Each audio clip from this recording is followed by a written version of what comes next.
Dear student, welcome to topic wise analysis series. देखिए, हम second chapter जो 12th का है इलेक्ट्रिक पोटेंशियल एंड कैपेसिटेंस, इसका एनालिसिस कर रहे हैं। तो हमने जो है लास्ट लेक्चर में हमने फर्स्ट पार्ट कंप्लीट कर लिया, इलेक्ट्रिक पोटेंशियल और कैपेसिटेंस। तो इसमें से जो इलेक्ट्रिक पोटेंशियल है उसका हमने एनालिसिस किया टॉपिक वाइज, और हमने ये भी देखा कि इससे जो रिलेटेड टॉपिक है या इलेक्ट्रिक पोटेंशियल से रिलेटेड जो टॉपिक है इस पे जो है कौन कौन से जो है साल एग्जाम में क्वेश्चन पूछा है। तो देखिए यहाँ पे अब हम आगे बढ़ते हैं। तो हमने जो है ये जो पोर्शन देखा था, ये टॉपिक्स हमने ये जो पहला पार्ट हमने देख चुके हैं कि ये इलेक्ट्रिक पोटेंशियल से रिलेटेड टॉपिक्स है जिन पे जो है क्वेश्चंस जो है पूछे गए। तो हमने ये सारा जो है डिस्कशन लास्ट लेक्चर में हमने कर चुके हैं। अब हम नेक्स्ट पार्ट पे जाते हैं जो सेकंड पार्ट है इसका, जिसमें मेजर टॉपिक है कैपेसिटेंस। स्टार्ट में इंट्रोडक्शन के लिए आपको जो है कंडक्टर्स और जो है डायलेक्ट्रिक्स को डिस्कस किया है, छोटे से टॉपिक। उसके बाद मेन डिस्कशन आपका कैपेसिटेंस पर है। तो चलिए हम आगे बढ़ेंगे। ओके, सो यहाँ पे देखिए ये जो है जो कैपेसिटेंस वाला जो टॉपिक है ओके उससे रिलेटेड देखिए पहला टॉपिक यहाँ पे दिया गया है electrostatic of conductors common dielectric and polarisation. तो अब ये छोटे टॉपिक है इसलिए एक साथ लिख दिया है। एक ही बार जो है ना 2015 से लेके 2024 तक एक बार जो है ये क्वेश्चन पूछा है एग्जाम में 2021 में। वो सिंपली जो है ना डायलेक्ट्रिक से रिलेटेड पूछा था, पोलर डायलेक्ट्रिक्स ओके इससे रिलेटेड। तो एक क्वेश्चन जो है पूछा है इसके ऊपर। तो सिंपल सा कंसेप्ट है, आप इसको मतलब जो है कम टाइम में जो है इसको समझ सकते हैं। सो क्वेश्चन पूछा है तो आगे भी पूछ सकता है, so you should go through this one. ठीक है, तो याद रखिए 2021 में क्वेश्चन जो है ना इससे रिलेटेड पूछा हुआ है।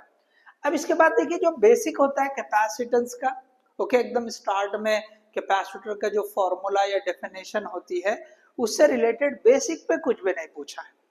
ओके जैसे स्टार्ट में आप क्या पढ़ते हो, कैपेसिटेंस ऑफ स्फेरिकल कंडक्टर, तो उसके ऊपर कोई क्वेश्चन पूछा नहीं है। ठीक है, तो अब जो है मेजर जो पोर्शन कैपेसिटर में जो कनेक्ट किया गया या कैपेसिटेंस में कनेक्ट किया गया एनसीईआरटी के हिसाब से वो है parallel plate capacitor. Okay, parallel plate capacitor. तो पैरेलल प्लेट कैपेसिटर पे जो है ये लगभग जो है 3 क्वेश्चन आए हुए हैं। ओके, आपको 3 क्वेश्चन इससे रिलेटेड मिलेंगे। तो ये सारे क्वेश्चन जो 2 क्वेश्चन आपको 2020 के पहले के हैं और 2020 से आगे एक ही इसके ऊपर क्वेश्चन पूछा है। अब देखिए इसके बाद जो है ना ये जो पैरेलल प्लेट या जो कैपेसिटर्स है इसमें बहुत ही ज्यादा जो मतलब वेटेज वाला जो पोर्शन रहा है वो लास्ट के 2 टॉपिक है जिसमें कॉम्बिनेशन या ग्रुपिंग ऑफ कैपेसिटेंसेस। तो इसमें देखिए कितने क्वेश्चन आए हैं 1 2 3 4 5। सो 5 क्वेश्चन आपको यहाँ मिलेंगे। ओके 2016 ओके एक बार पूछा है 2020 के पहले, और 2020 के आगे जो है ना आपको 4 क्वेश्चन मिले हैं। ओके 4 टाइम्स इसने पूछा है। 2020 में जो है ये डायलेक्ट्रिक से रिलेटेड पूछा था तो ये कैपेसिटर का यहाँ पे क्वेश्चन नहीं आया है। ओके इसके बाद 2021 में पूछा है। ठीक है, उसके बाद जो है देखो यहाँ पैरेलल प्लेट में भी 2020 ये जो है यहाँ क्वेश्चन पूछा था। तो ग्रुपिंग में जो है ना 2020 में क्वेश्चन नहीं आया था। बाकी अगर 2020 के आगे देखे तो 2022 और 20 को छोड़ के ओके हर साल क्वेश्चन पूछा है। तो यहाँ पे ये जो है ना काफी इंपॉर्टेंट टॉपिक है। तो आपको हर पॉसिबिलिटी जो भी पैरेलल कॉम्बिनेशन या सीरीज कॉम्बिनेशन या ग्रुपिंग जो बोलेंगे वो करना चाहिए। तो दिस इज इंपॉर्टेंट टॉपिक। इसके बाद लास्ट टॉपिक है एनर्जी स्टोरिंग कैपेसिटर। तो ये भी काफी इंपॉर्टेंट टॉपिक रहा है। 2020 के पहले भी पूछा है, 2020 के बाद में भी पूछा है। तो 3 क्वेश्चन पहले पूछा है, 3 क्वेश्चन बाद में पूछा है।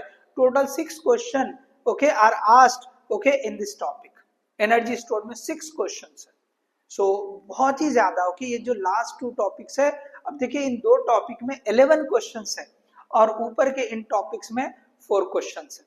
तो अगर देखा जाए तो पैरेलल कॉम्बिनेशन से अगर पढ़ेंगे तो सारा पोर्शन तो वो ये 3 5 8 + 6 14 क्वेश्चन। सो बहुत ही ज्यादा जो है ना ये इंपॉर्टेंट पार्ट है। तो ये हमने देखा कि अभी कौन से टॉपिक पे किस तरह के क्वेश्चन जो है पूछा है। तो ये जो है हमने सिंपल से ओके जो कैपेसिटर का जो एनालिसिस है तो कैपेसिटर के टॉपिक्स का, तो ये जो है इस तरह से ईयर वाइज हमने देख लिया। ठीक है, तो अब देखिए हम आगे बढ़ते हैं कि इसमें ये जो टॉपिक्स है कि भाई जो इसके सब टॉपिक को किस तरह से ओके हम उसका रिवीजन और किस तरह के क्वेश्चन बन सकते हैं हम उसको आगे बढ़ाएंगे। चलिए अब हम आगे बढ़ते हैं। तो यहाँ पे देखिए, चलिए सो ये जो है सॉरी यस यहां से हम स्टार्ट करेंगे। हमने इससे पहले तक का देख चुके हैं, ठीक है। तो यहां तक का इलेक्ट्रोस्टैटिक शील्डिंग तक हम देख चुके हैं। ओके सो अब देखिए हम जो है पहला topic electrostatics of conductor and dielectrics and polarisation. देखो इलेक्ट्रोस्टैटिक ऑफ कंडक्टर, तो इसमें क्या दे रखा है, देखिए सिंपल सा ओके आप जो है छोटा सा एक टॉपिक है, आप उसको रिवाइज करने के लिए जैसा यहाँ अगर बात करेंगे तो सिंपल एक बात सबसे ज्यादा इंपॉर्टेंट है इसकी कि जो कंडक्टर्स होता है कंडक्टर में इनसाइड ओके कंडक्टर के इनसाइड इलेक्ट्रिक फील्ड जीरो होती है। अगर इसकी बात करेंगे inside the conductor, inside the conductor, ये बहुत ज्यादा इंपॉर्टेंट पॉइंट है। Inside the conductor electric field zero होती है, ये मेन जाने समझ ले बस ये जो टॉपिक लिखा है। अब ये कैसे होता है तो उसका वीडियो जो है आपको देखना पड़ेगा, ठीक है। मैंने मेन पॉइंट रिवीजन के हिसाब से पॉइंट बोल दिया। ओके अब देखिए इसको थोड़े से सिंपल वे में अगर जस्टिफाई करें तो देखो हमने पढ़ा है कि electric field sorry this electric field is equal to minus d v by d r होती है। Okay minus d v by d r होती है। तो हमने ये जीरो के बेसिस पे पोटेंशियल पढ़ा था। अब अगर पोटेंशियल के बेसिस पे जाएंगे तो इसको वापस जीरो बता सकते हैं, ठीक है, वापस जीरो बता सकते हैं। अब सिंपल जस्टिफिकेशन के लिए हम ये बोलेंगे कि इसी में एक पॉइंट लिखा होता है कि जो कंडक्टर्स होता है वो सॉलिड भी कंडक्टर हो तो जो चार्ज होता है ना फ्री इलेक्ट्रॉन्स वो जो है ना पूरा सरफेस पे कहाँ रहता है, सरफेस पे रहता है। तो ये सरफेस पे चार्ज है पूरा, अब बीच में कोई चार्ज ही नहीं रहता। तो अब यहाँ चार्ज ही नहीं है तो इलेक्ट्रिक फील्ड तो जीरो हो जाएंगी क्योंकि electric field is directly proportional to q. Okay electric field is directly proportional to q होता है, तो चार्ज ही नहीं है तो इलेक्ट्रिक फील्ड भी नहीं रहेगी। So inside we are getting electric field zero. तो आप ये थ्योरेटिकली याद रख ले और इस कंसेप्ट से आप समझ ले, ठीक है। बाकी जो डिटेल है आप देख सकते हैं, ओके एक 10 मिनट 15 मिनट का वीडियो रह सकता है, उस पर आप ये डिस्कशन देख सकते हैं, ठीक है। चलो सो हम आगे बढ़ते हैं। उसके बाद आता है डाइलेक्ट्रिक्स एंड पोलराइजेशन। डाइलेक्ट्रिक्स हम ऐसे मटेरियल्स को कहते हैं, ओके डाइलेक्ट्रिक, देखो ये इंसुलेटर में ही जो है ना एक टाइप है समझ ले, ओके ऐसे इंसुलेटर ओके जो इलेक्ट्रिकल इफेक्ट को ट्रांसफर कर सकते हैं, ऐसे इंसुलेटर को हम क्या कहते हैं, डाइलेक्ट्रिक्स कहते हैं। ओके या इनकी वजह से ओके जो इलेक्ट्रिकल इफेक्ट है वो ट्रांसफर हो सकता है, ओके इलेक्ट्रिकल इफेक्ट ट्रांसफर हो सकता है। या ये जो है ना इनमें जो इसके जो मॉलिक्यूल्स हो गए ओके तो ये जो है ना पोलराइज्ड हो सकते हैं, इनकी डाइपोल मोमेंट पोलराइज्ड हो सकती है। ओके ऐसे मटेरियल जिसकी डाइपोल मोमेंट इलेक्ट्रिक फील्ड में पोलराइज्ड हो जाएगी, ओके इलेक्ट्रिक फील्ड में अगर रखेंगे तो पोलराइज्ड हो जाएगी, तो इसको भी हम क्या कहते हैं, ओके डाइलेक्ट्रिक्स। ऐसे मटेरियल को हम क्या कहते हैं, डाइलेक्ट्रिक्स कहते हैं। अब देखिए यहाँ पे ये तो हमने सिंपल सी डेफिनेशन हमने देख ली है, ओके सो ऐसे मटेरियल जिनमें डाइपोल मोमेंट पोलराइज्ड हो सकती है या ऐसे इंसुलेटर जो इलेक्ट्रिकल इफेक्ट को ट्रांसफर कर सकते हैं, ठीक है। चलो अब इसमें दो टाइप होते हैं, इसके टाइप्स क्या है, तो नॉन पोलार डाइलेक्ट्रिक और दूसरा होता है polar dielectrics, okay polar dielectrics. Non polar इसमें क्या होता है कि जो पॉजिटिव और नेगेटिव चार्ज का सेंटर होता है, okay centre at same place, okay at same place, किसका सेंटर, तो पॉजिटिव और नेगेटिव चार्ज का सेंटर। इसमें क्या होता है, ओके या यहाँ पे ऐसे बोल सकते हैं कि पॉजिटिव और नेगेटिव चार्ज का सेंटर कोइंसाइड करता है, क्या करता है, कोइंसाइड करता है। लेकिन अगर हम पोलर डाइलेक्ट्रिक की बात करेंगे तो यहाँ पे जो है ना पॉजिटिव और निगेटिव चार्ज का सेंटर ये जो है ना थोड़ा डिस्प्लेस हो जाता है। क्या होता है? ये डिस्प्लेस हो जाता है।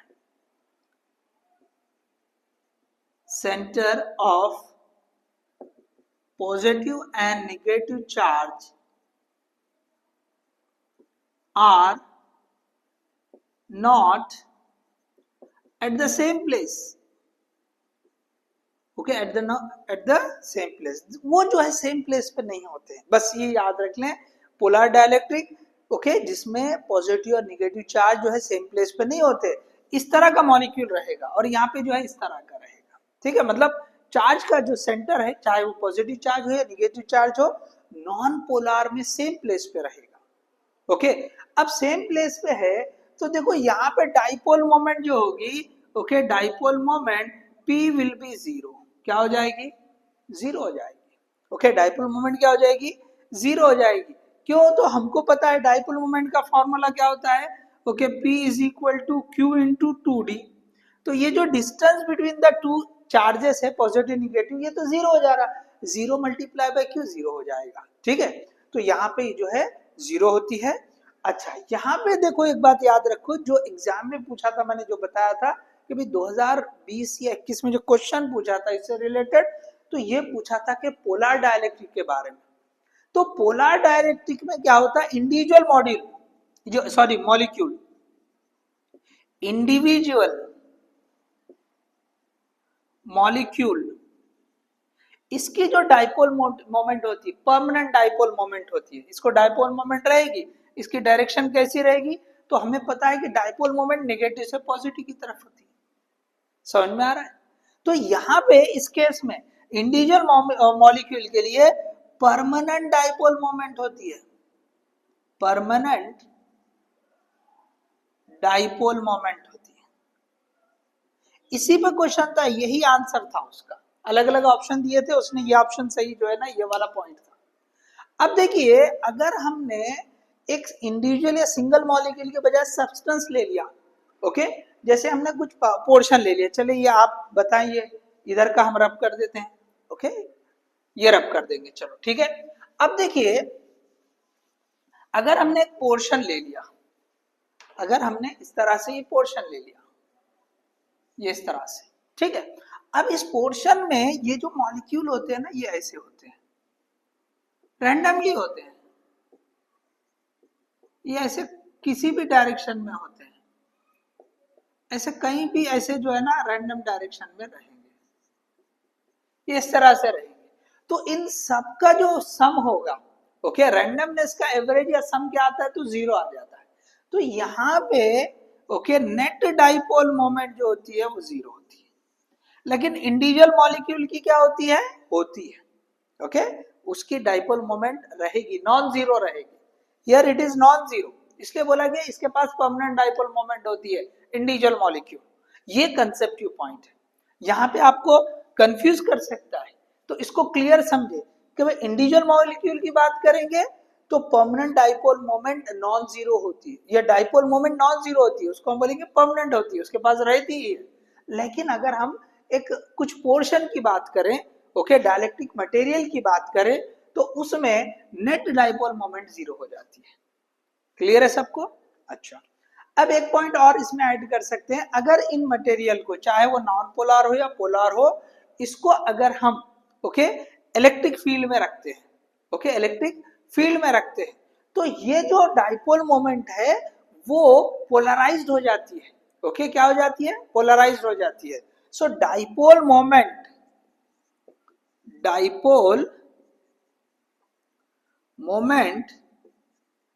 will be polarized in electric field, okay in the direction of electric field, ऐसे लिख दे, in the direction of electric field। आ रहा है सबको समझ में? देख लो, ओके देखिए यहां पे हमने अभी फील्ड में रखा नहीं, हमने बात नहीं की। जब हम इलेक्ट्रिक फील्ड में रखेंगे तो क्या होगा, ये जो डाइपोल मोमेंट है ओके ये क्या होगी, इलेक्ट्रिक फील्ड के डायरेक्शन में पोलराइज्ड हो जाएगी। ओके, इलेक्ट्रिक फील्ड के डायरेक्शन में पोलराइज्ड हो जाती है। यही जो प्रोसेस है जिसमें ओके ये जो डाइपोल मोमेंट इलेक्ट्रिक फील्ड की लाइन में अलाइंड हो जाती है। ओके, अलाइंड होती है, इसी को पोलराइजेशन कहते हैं। क्या कहते हैं इसको? पोलराइजेशन। अब देखो पोलराइजेशन को भी जो नोटेशन यूज करते हैं वो सेम नोटेशन आती है। ओके, सेम नोटेशन आती है कि यहाँ पर ये जो P है डाइपोल मोमेंट के लिए भी यार यही नोटेशन आपको ओके पोलराइजेशन के लिए भी आएगी।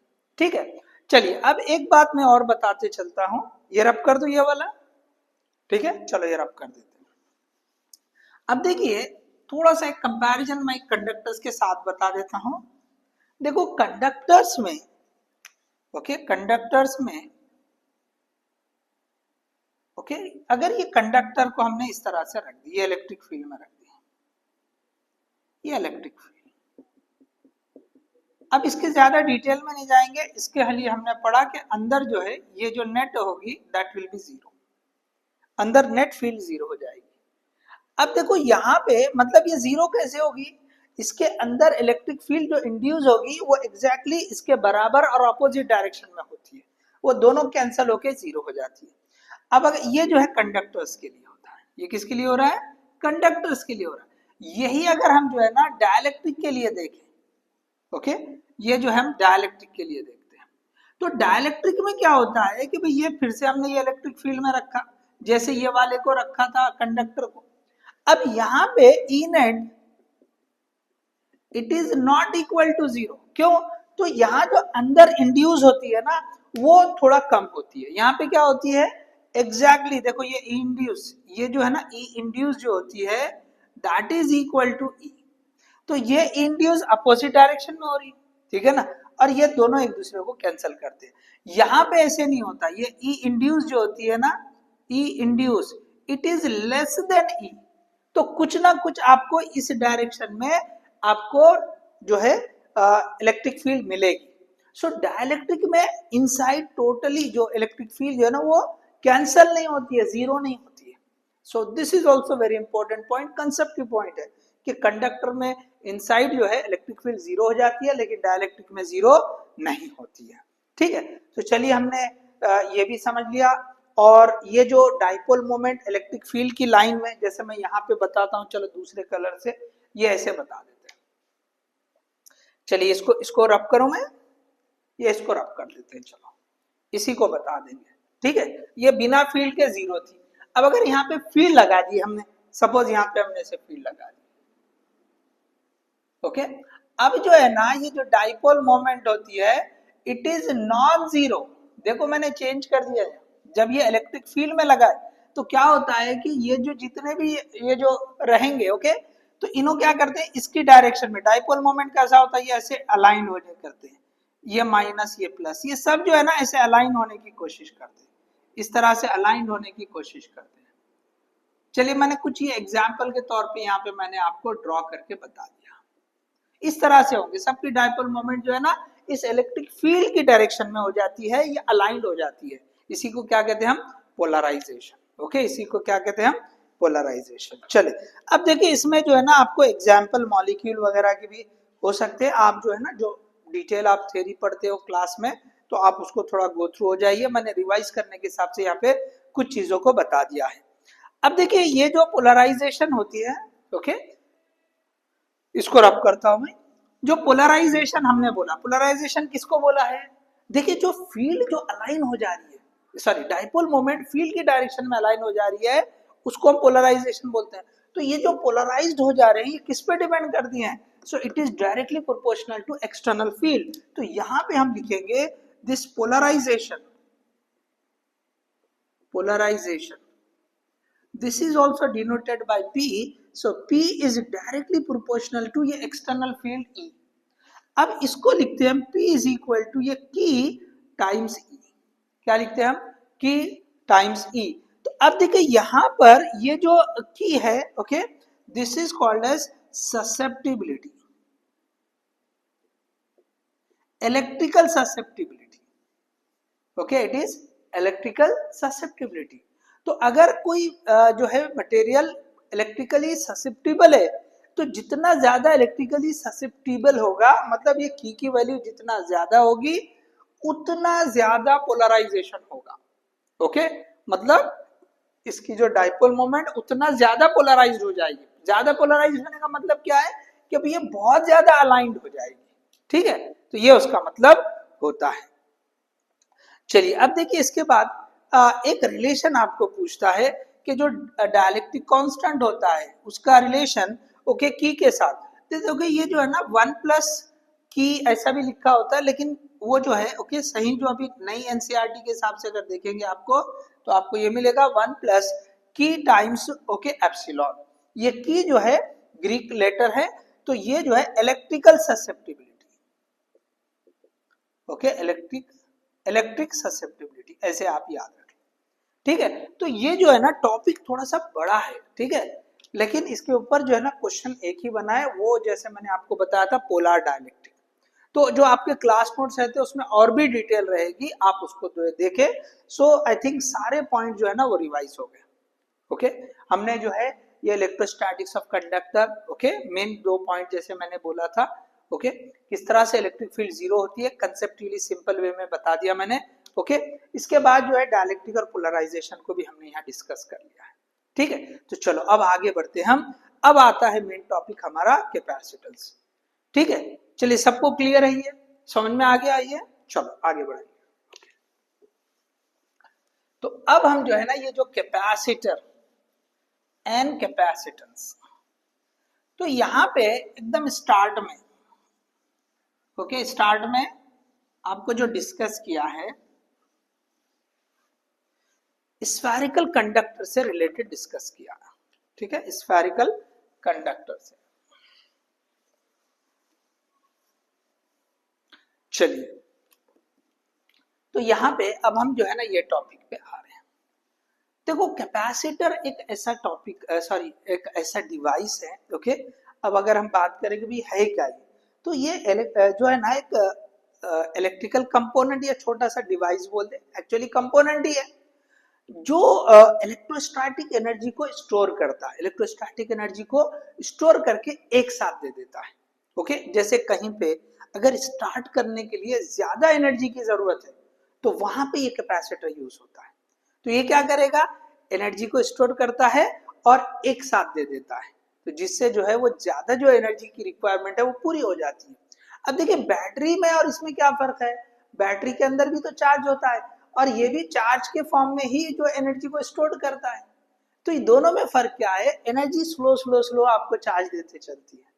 ओके, ये सॉरी एनर्जी जो है ना उससे स्लोली मिलते रहती है, लेकिन कैपेसिटर क्या करता है all of the sudden okay एक साथ जो है ना एनर्जी दे देता।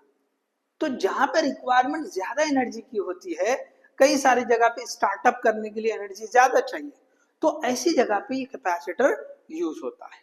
ठीक है, जैसे मोटर हम लगाते हैं, ठीक है ना, जैसे वाटर पंप है ओके स्टार्ट में ज्यादा एनर्जी रिक्वायर्ड, तो आपको देखेंगे स्टार्टर जो रहता है ना, जैसे जो भी आप घर में बोर है या मोटर जो लगाते हैं तो उसको आप एक अलग से स्टार्टर रहता है, तो वहां पे कंपलसरी कैपेसिटर रहेगा।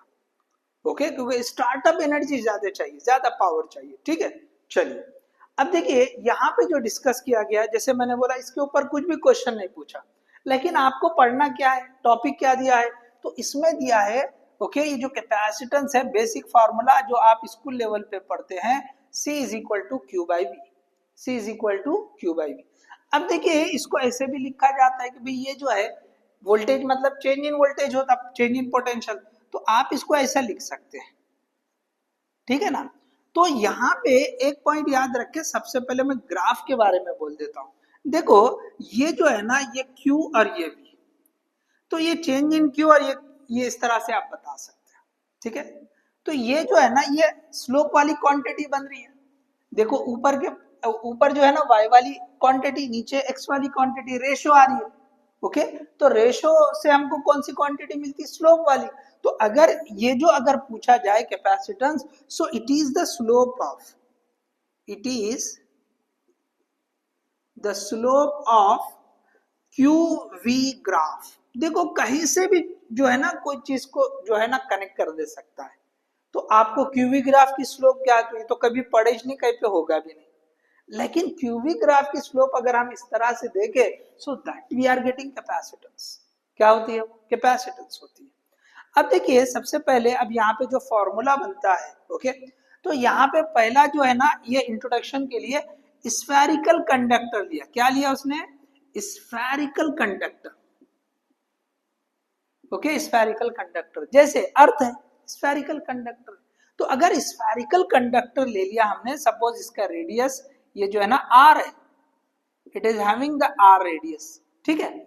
अब इसका पूछा कि बताओ इसका कैपेसिटेंस क्या होगा। तो हमें पता है, देखो कि भाई इसका पोटेंशियल कितना होता है, तो हमें पता है V इज इक्वल टू के क्यू बाय आर होता है। कितना होता है सरफेस पे, यहां तक की बात करें, इतना है ना भी कंडक्टर।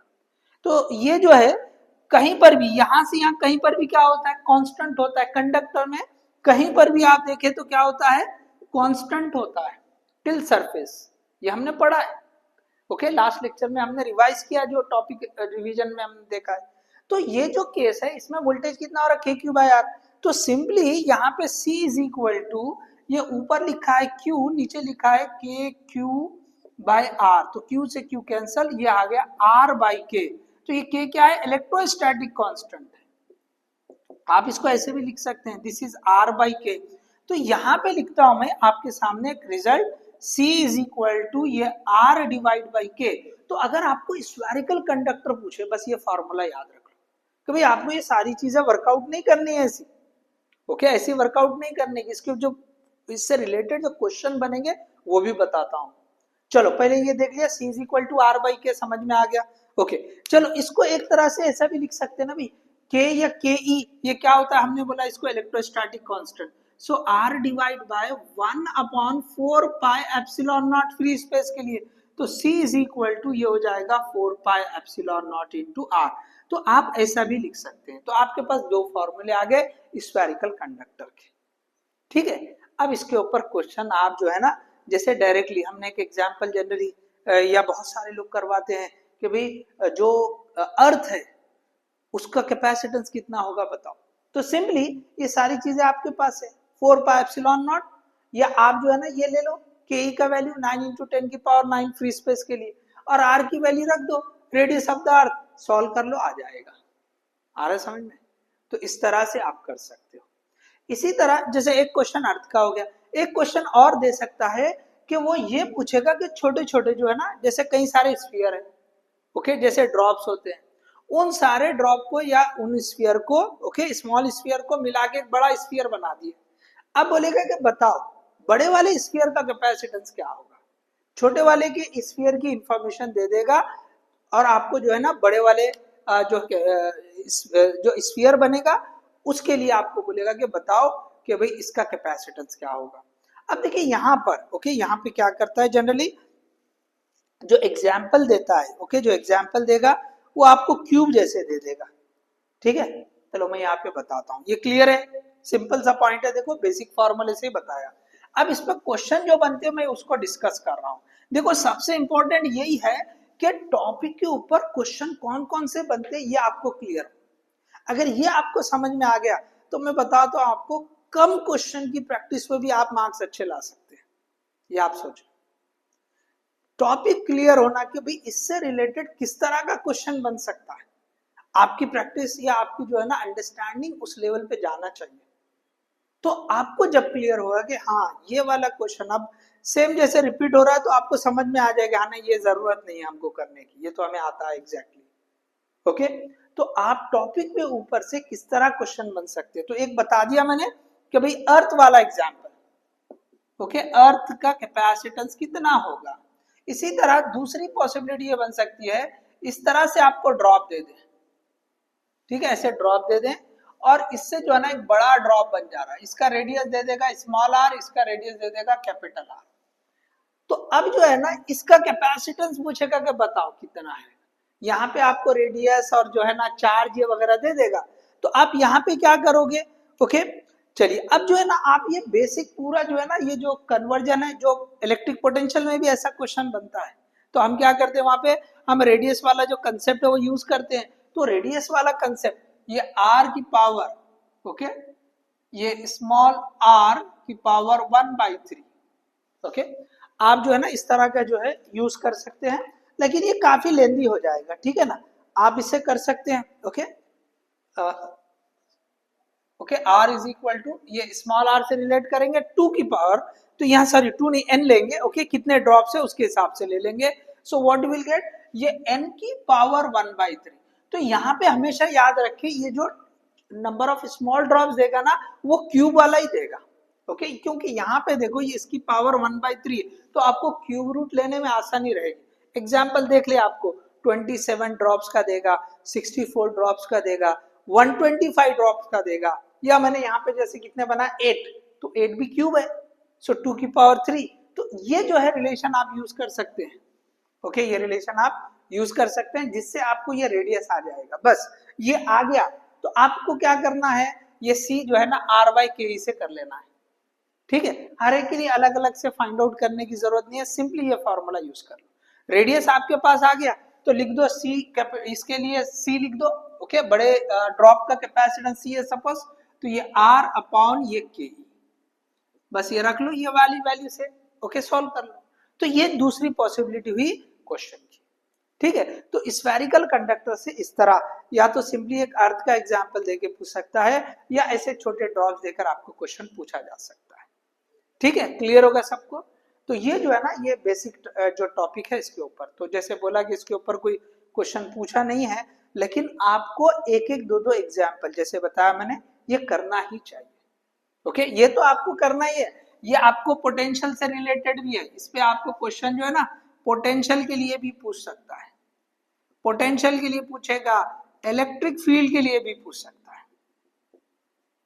तो ये अगर आपने पोटेंशियल इलेक्ट्रिक फील्ड के लिए करा तो ये बहुत आसान हो जाएगा, एक एक बार ही करे 3 जगह हो जाएगा, 3 बार आप उसमें पक्के हो जाओगे। ठीक है, क्लियर है सबको, चलो आगे बढ़ेंगे। अब आता है बहुत ही ज्यादा important topic, parallel plate capacitor. यहां से बहुत सारे क्वेश्चन पूछे हुए।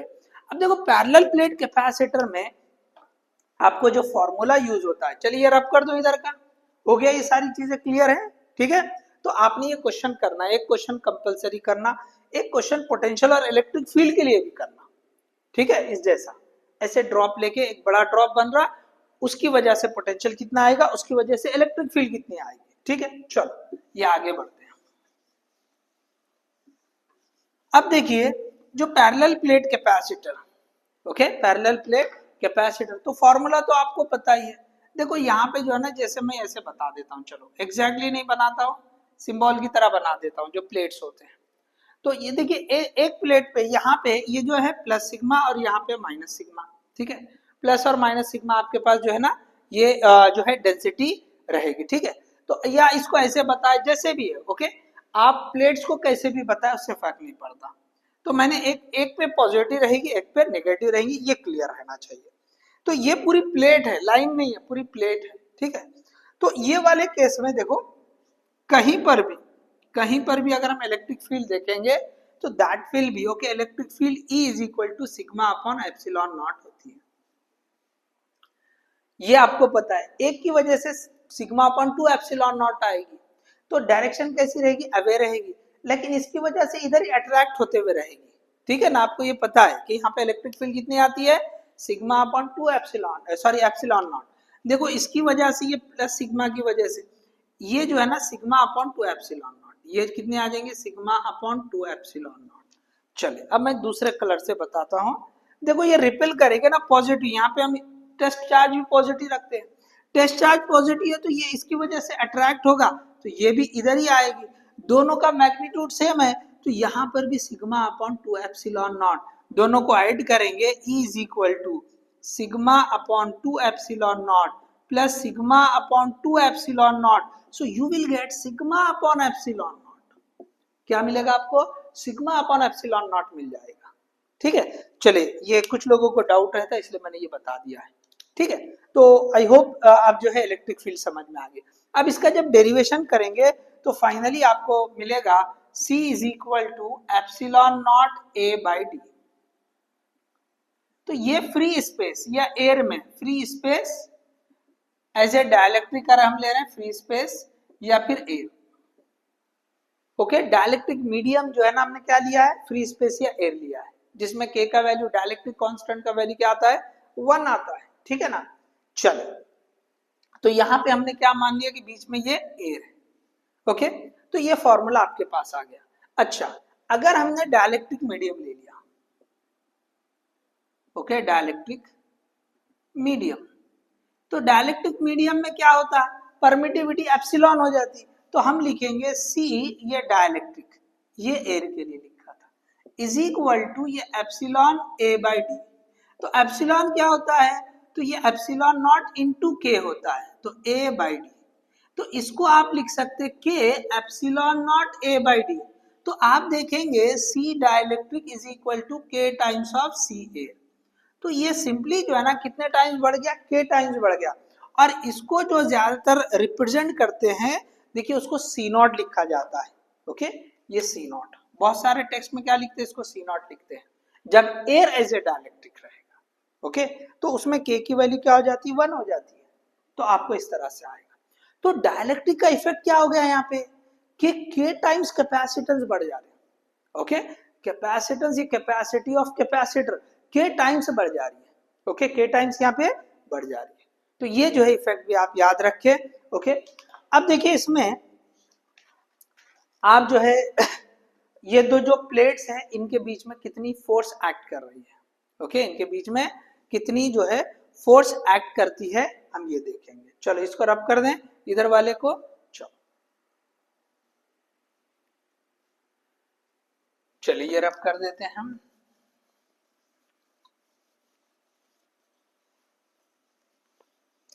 सो देखो इलेक्ट्रिक फील्ड यहाँ पे, ओके, अब देखिए एक की वजह से, इसकी वजह से, ओके, अब यहाँ पे ये जो है इन दोनों के बीच में जो फोर्स लगेगी, ओके, तो इसकी वजह से सपोज हमने चार्ज ले लिया Q, ठीक है ना, तो अब इसकी फील्ड में वो उसके ऊपर कितनी फोर्स लगा रही, इससे हमको जो है ना फोर्स आ जाएगी। सो हम लिखेंगे force F is equal to Q into E. So ये Q इंटू इसकी वजह से फील्ड कितनी आ रही है, तो सिग्मा अपॉन 2 एप्सिलॉन। तो Q क्या है, सो Q is nothing but sigma into sigma into, okay, area of the plate, ठीक है। अच्छा यहाँ पे अब दो भी पॉसिबिलिटी है, सिग्मा के भी फॉर्म में पूछ सकता है, ओके, इनटू ये सिग्मा अपॉन 2 एप्सिलॉन नॉट, तो फोर्स हो जाएगी sigma square A upon 2 epsilon not, ये एक बन सकता है फॉर्मूला। अच्छा एक फॉर्मूला और बनता है, चले बताते हैं दूसरा फॉर्मूला, इसको जो है हम, ओके, ये लिखा हमने F इज इक्वल टू ये Q इंटू ई। अब देखिए यहाँ पे ये Q लिखा है ना, E कितना है, सिग्मा अपॉन 2 एप्सिलॉन नॉट। देखो सिग्मा अपॉन एप्सिलॉन नॉट दोनों की वजह से आ रही है, ओके, हम क्या कह रहे हैं, इन दोनों के बीच में फोर्स, तो हम फोर्स कैसे पता कर सकते भाई, इसकी वजह से ये जो हमने डेंसिटी लिखी है, तो यहाँ पे कितना चार्ज है, सपोज Q चार्ज है, कितना चार्ज है यहाँ पे, Q चार्ज, माइनस Q, इधर प्लस Q, हमने डेंसिटी बताई एरिया के हिसाब से, ठीक है ना, तो इसकी फील्ड में इसके ऊपर कितनी फोर्स लगेगी, तो हमें पता है Q इंटू ई लगती है, ओके, किसी भी फील्ड में अगर चार्ज Q आ गया तो फोर्स कितनी लगेगी, Q इंटू ई लगेगी। तो समझे आप इसको, यहाँ कंफ्यूज नहीं होने का। देखो इन्हें इसके ऊपर फोर्स कितनी लगा रही, तो यहाँ पे कितना चार्ज है, तो आप ये लिखे माइनस Q, इस पे कितना चार्ज है, प्लस Q, चार्ज दोनों में एक जैसा रहेगा, क्यों, तो डेंसिटी सेम है, ओके, प्लेट का एरिया भी सेम है, प्लेट का area same, density same, so charge will also be same, ठीक है ना। तो अब ये दोनों एक दूसरे पे फोर्स लगा रहे हैं, ठीक है। चलो अब देखो यहाँ पे ये हमने क्यों लिखा, अब ये तो फॉर्मूला हमने सिग्मा के फॉर्म में लिखा था, क्यू के फॉर्म में भी पूछा जा सकता है, so you can write Q into, ये सिग्मा को लिख सकते हैं क्यू अपॉन ए इंटू ये 2 epsilon naught, so you will get Q square upon 2 epsilon naught ए। तो आपके पास ये दो फॉर्मूले आ गए, एक ये फॉर्मूला, एक ये फॉर्मूला। तो एक बार एग्जाम में क्वेश्चन जो है ना इससे रिलेटेड पूछा है, बस यही क्वेश्चन, सॉरी एक बार जो है ना ये जो पैरेलल प्लेट पे फॉर्मूला बेस्ड जो क्वेश्चन था वो यही था, ओके। सो यहाँ पे अब आगे बढ़ते हैं, देखिए कि डाइलेक्ट्रिक का इफेक्ट क्या होगा, ओके।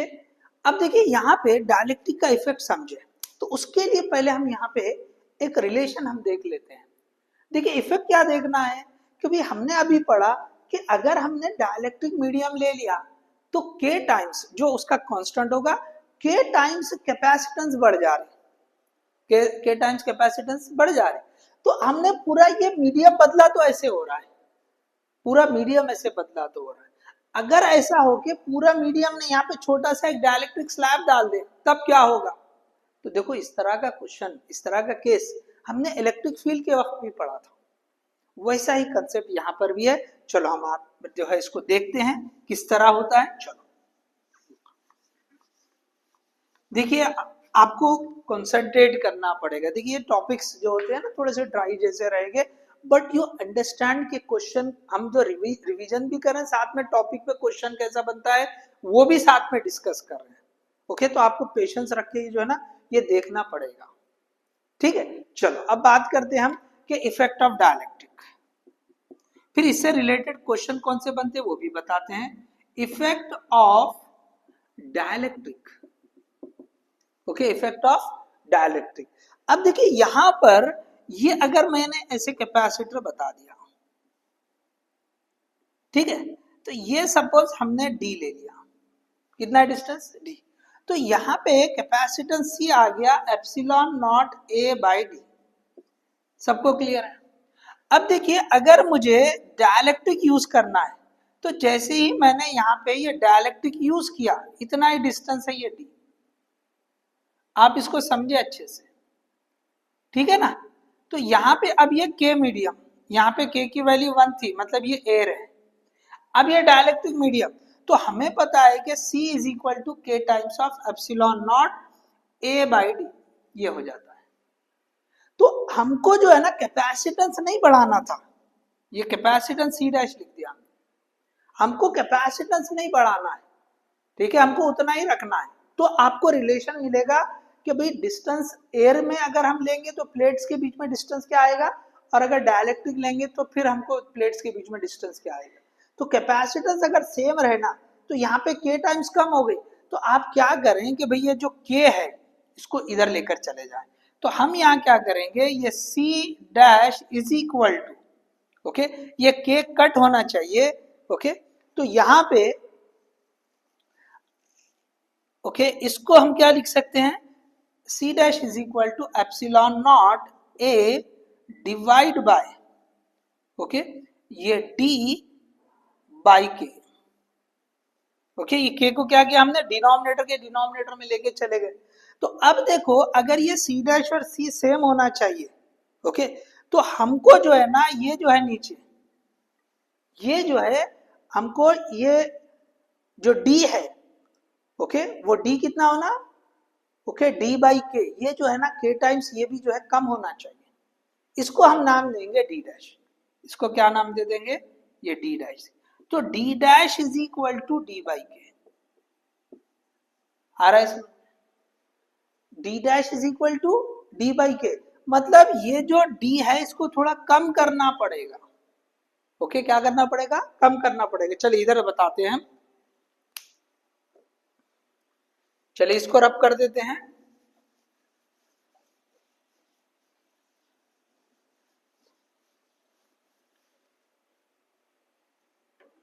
ठीक है, चलो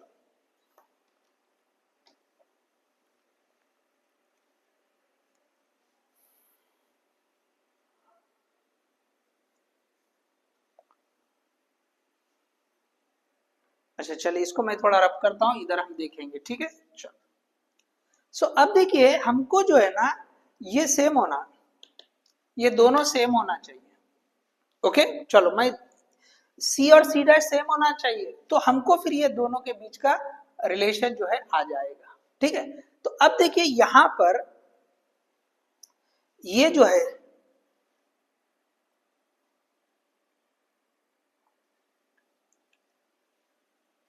अब ये सी सी डैश ये तो मतलब बहुत ज्यादा बढ़ जा रहा है ना, के टाइम बढ़ जा रहा है, तो ये जो है ना यहाँ पे देखो C is inversely proportional to D, ओके, C is inversely proportional to D। तो हमको क्या करना पड़ेगा, ये वाले डिस्टेंस को बढ़ाना पड़ेगा, ये वाला डिस्टेंस बढ़ाना, ये D डाइलेक्ट्रिक, ओके, ये क्या है D डाइलेक्ट्रिक, इसको D डैश लिखो, चलो इसको D डैश लिखो। तो हमको क्या करना पड़ेगा भाई, कैपेसिटेंस बढ़ गया, कैपेसिटेंस ये जो है ना C डैश इससे बढ़ के होगा ना, कितना बढ़ के होगा, k टाइम्स बढ़ के होगा, देख लो तुम, ये epsilon naught a by D है और ये k टाइम्स बढ़ के हो रहा है, k टाइम्स बढ़ के हो रहा है, ठीक है। तो देखो यहाँ पर इसको हम बढ़ाएंगे, देखो यहाँ मैं इधर जो बताया था उसको थोड़ा रब कर दिया, वो थोड़ा कंफ्यूज हो सकता है, इसलिए दूसरे तरीके से बता रहा हूँ। ओके चलो, अब देखिए, अब ये हमको जो है ना ये k टाइम्स बढ़ गया, तो इसको k टाइम्स कम कैसे करेंगे, तो कम करने का तरीका ये है कि भाई ये प्लेट्स का साइज नहीं बदल सकते, ओके, प्लेट्स का साइज नहीं बदल सकते, प्लेट्स हो तो हमने कांस्टेंट, ठीक है, तो क्या कर सकते हैं हम, डिस्टेंस को कम ज्यादा कर सकते हैं, okay, we can change the distance. तो अगर ये डिस्टेंस को हम अगर बढ़ा देते हैं तो ये कैपेसिटेंस कम होगा। तो बताओ कैपेसिटेंस यहाँ कितना बढ़ गया, k टाइम्स बढ़ गया, ठीक है ना, k टाइम्स बढ़ गया, तो k टाइम्स कम करने के लिए क्या करना पड़ेगा, डिस्टेंस को k टाइम्स बनाना पड़ेगा। तो ये जो d डैश होगा, ओके, इसको आप लिखो d डैश, ये क्या लिखेंगे, दिस इज d डैश। तो ये d डैश जो है ना हमको k टाइम्स ऑफ d, ये k टाइम्स बढ़ाना पड़ेगा, कितना बढ़ाना पड़ेगा, k टाइम्स। ये कैसे आया, तो अगर हमने इन दोनों को सेम मान लिया, इसको और इसको, okay, c dash is equal to c मान लिया, या c is equal to c dash, तो आप ये लिखो, आप epsilon naught a by d is equal to, हम वहां लिखेंगे k times epsilon naught a divide by d dash, ये दोनों कैंसिल, ओके, ये दोनों cancel, and d dash is equal to d k, ये k times of d, k times of d। तो ये जो है ना इस तरह, ये जो है ना इस तरह आया। तो आप कंसेप्चुअली भी समझ सकते हैं इसको देखकर, या मैथमेटिकली ऐसा कर सकते हैं, दोनों आपके हाथ, ठीक है, जैसे आप समझना चाह रहे समझ ले, सिंपल। आपको यहाँ रिवीजन के तौर पे, देखो मैंने थोड़ा सा डिटेल बता दिया, आप रिवीजन के तौर पे बस ये याद रख लो कि d dielectric is equal to k times of d air, ये रिलेशन आपको याद होना चाहिए, या d air is equal to k, sorry, d dielectric divide by k, ये आपको याद रहना चाहिए। तो क्या है ये, this is the distance equivalent in air, या air equivalent distance, okay, equivalent distance in air, equivalent distance in air, okay. Dielectric का जो डिस्टेंस है उसको हम इक्विवेलेंट किस तरह करेंगे, k से डिवाइड कर देंगे, ठीक है। तो ये सबसे ज्यादा इंपॉर्टेंट है, बस बाकी चीज आप नहीं समझे, कंक्लूजन याद रखो, रिजल्ट को याद रख लो, ठीक है। चलो हम आगे बढ़ेंगे, ओके, चलो अब देखिए, ये मैं रब करता हूं, ओके। अब ये मैं जो है यहाँ पे, चले आप कॉपी कर ले थोड़ा सा, ओके, ये जो है एक बार देख ले, ओके, पॉज करके आप देख ले, हम जो है उसको आगे बढ़ेंगे, ठीक है। ओके, सो हमने यहाँ पे जो है ये आपने देख लिया होगा, okay. So d air is equal to dielectric divide by k, तो के टाइम्स हमको जो है ना, जब हम एयर के इक्विवेलेंट लेंगे डिस्टेंस, तो के टाइम कम करके लेंगे, ठीक है। चलिए अब देखिए यहाँ पर एग्जाम्पल इस तरह का, जो इसमें क्वेश्चन कैसा बन सकता है, तो आप जो है ना रेगुलर जो क्लास होती है उसमें देखें आप, इस तरह का एग्जाम्पल आपको कराया होगा कि ये जो है ना ये जो है कैपेसिटर की प्लेट्स है, और यहाँ पे ये जो है ना टी थिकनेस का डाइलेक्ट्रिक स्लैब, जिसका डाइलेक्ट्रिक कांस्टेंट सपोज ये के है। अब आपसे पूछा जाएगा कि बताओ भाई यहाँ पे जो है ना कैपेसिटेंस क्या होगा, तो अब देखो ये तो पूरा डी होता है यहाँ से यहाँ तक, तो आपने ये जो है ना, आप कुछ हिस्सा डाइलेक्ट्रिक का है और कुछ हिस्सा जो है आपको एयर का है, तो अब ये मिक्स्ड हो गया। अगर पूरा एरिया पूरा डाइलेक्ट्रिक रहता तो हम उसको आसानी से करते हैं कि अगर डाइलेक्ट्रिक आ गया तो के टाइम्स बढ़ा के लिख देते थे। अब यहाँ पे इतने सेट के लिए डाइलेक्ट्रिक है, इसी के लिए हमने ये वाला रिलेशन पता किया है कि भाई डी एयर, ये अगर डाइलेक्ट्रिक है, इसके इक्विवेलेंट एयर का डिस्टेंस लिखना है, तो आप क्या लिखोगे, डी डाइलेक्ट्रिक अपॉन के लिखोगे। तो इससे क्या हो जाएगा, ये पूरा डिस्टेंस एयर में आ जाएगा, कितना आ जाएगा, एयर के लिए आ जाएगा। चलो कैसे लिखेंगे, चलो यहाँ पे लिखते हैं हम C इज इक्वल टू, यही लिखते हैं C is equal to epsilon naught A, देखो एयर के हिसाब से लिख रहे तो ये एप्सिलॉन नॉट ही आएगा। अब नीचे क्या होगा, देखो एयर के लिए पहले डिस्टेंस ये छोड़ के लिखो, कितना है, तो D माइनस टी है, प्लस ये आ गया, अब प्लस इसका लिखना है, लेकिन ये तो डाइलेक्ट्रिक है, तो इसको कैसे लिखेंगे, प्लस ये T डाइलेक्ट्रिक का डिस्टेंस है, तो उसको किससे डिवाइड करेंगे, डाइलेक्ट्रिक कांस्टेंट से। सो this is your having the answer, sorry ये जो है डाइलेक्ट्रिक के हिसाब से आ गया। इसी तरह से आपको दो डाइलेक्ट्रिक भी दे सकता है, ये ऐसे भी दे सकता है, यहाँ पे K1 ये K2 दे देगा, ये T1 ये T2 देगा। फिर से आप लिख सकते हैं सेम कि भी ये पूरा D है, तो हम क्या लिख सकते हैं, this C is equal to epsilon naught A divide by, अब देखो ये जो डिस्टेंस एयर का है उसमें से इतना निकालना पड़ेगा, ये T1 प्लस T2 डाइलेक्ट्रिक का है, पहले उतना निकाल लें D में से, उसके बाद क्या करें आप, ये इनका एयर इक्विवेलेंट डिस्टेंस लिखे, तो T1 by K plus T2 bye ये K2, इस तरह से आप लिखेंगे। देखिए मैं चेक करता हूं पूरा आ रहा है या नहीं आ रहा है, ओके नहीं इशू, लगभग आ रहा है, थोड़ा सा जो है, चलिए मैं वापस लिख देता हूं आपको पूरा नजर ठीक से आ जाए। चलो देखो ये इस तरह से रहेगा, फिर से देख लो, C इज इक्वल टू ये epsilon naught A divide bye, ये लिखेंगे हम पहले डिस्टेंस एयर का, तो D minus T1 plus T2, ठीक है ना, T1 और T2 ये डिस्टेंस किसके है, डाइलेक्ट्रिक है, उतना कम करना पड़ेगा टोटल डिस्टेंस से, उसके बाद प्लस, अब देखो इसका डाइलेक्ट्रिक जो डिस्टेंस रहेगा क्या रहेगा, तो ये T डाइलेक्ट्रिक डिस्टेंस है T1, अब इसको किससे डिवाइड करेंगे, तो डाइलेक्ट्रिक कांस्टेंट से करेंगे, ठीक है, तो T1 बाई K1 करेंगे प्लस ये T2 बाई K2 कर देंगे, ठीक है, तो ये इस तरह से लिखेंगे। अब इसमें कई सारे पॉसिबिलिटी बन सकते हैं, आपको यहाँ मेटल दे सकता है, ठीक है ना, मेटल का जो डाइलेक्ट्रिक कांस्टेंट इनफाइनाइट होता है, तो उसके हिसाब से आप सॉल्व कर लें।